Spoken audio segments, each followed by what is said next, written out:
Carolina, and we're checking out one of our bear hunting sites. This will be where Mike is at, and freshening up bait, making sure he knows how to get back here to the shooting house. And he's back in here. He's way back in here. And, we're looking forward to this hunt, though. It's gonna be a good time. Stay.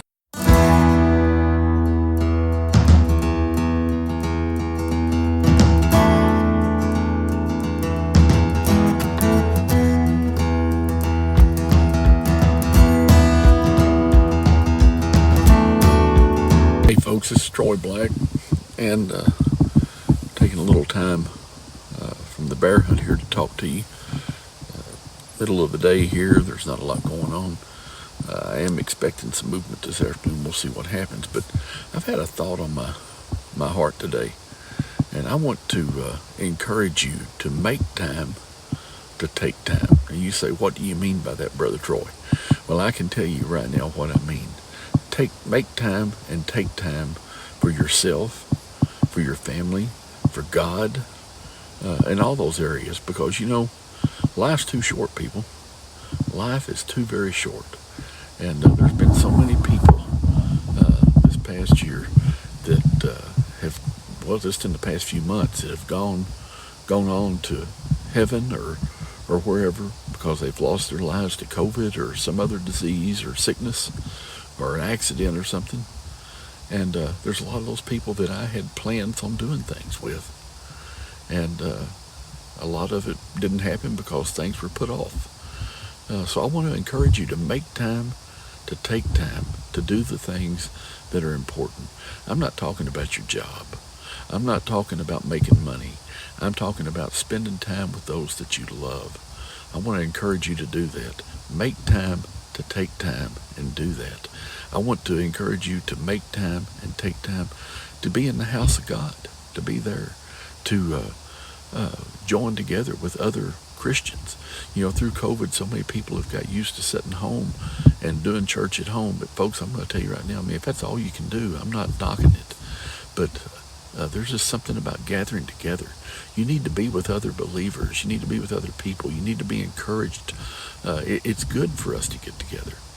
You know, I've took a few days away from civilization, I guess you could say, or a few days away from just life. I made time to get away and get up here on this mountain and bear hunt. And I've been spending about 11 hours a day up here by myself, just me and God, sitting here watching this bear bait pile and checking it out to see what's going on and just enjoying the quiet and the peacefulness up here. And I make time and take time to do this. You know, I don't know. There was bears in here this morning early, just before I got here. And, you know, I checked my cameras. I eased in here. Didn't run anything out. But I'm thinking maybe they'll be back in here this afternoon.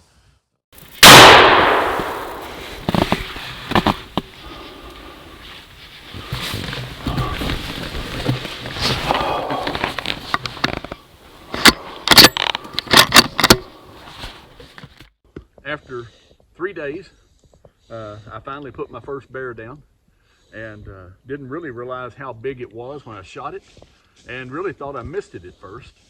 And I kept thinking, I did not miss that. I did not miss that. And there was another bear that was with it that ran off, and the one that ran off was a smaller bear, and I just kept thinking that wasn't the one that ran off, wasn't the one I shot. And so finally, after a third time of going down and start looking, I finally found blood.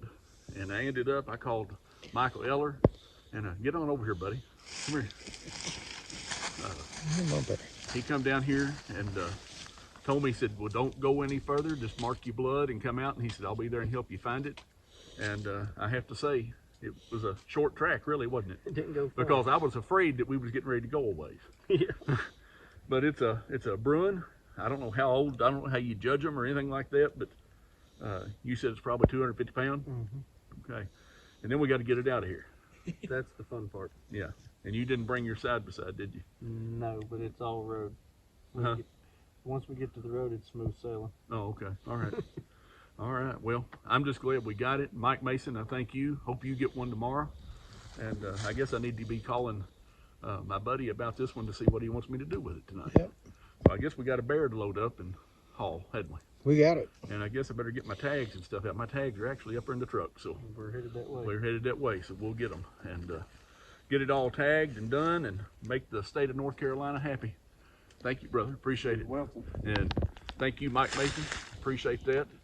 And other gentlemen back there, I thank you for coming and helping too.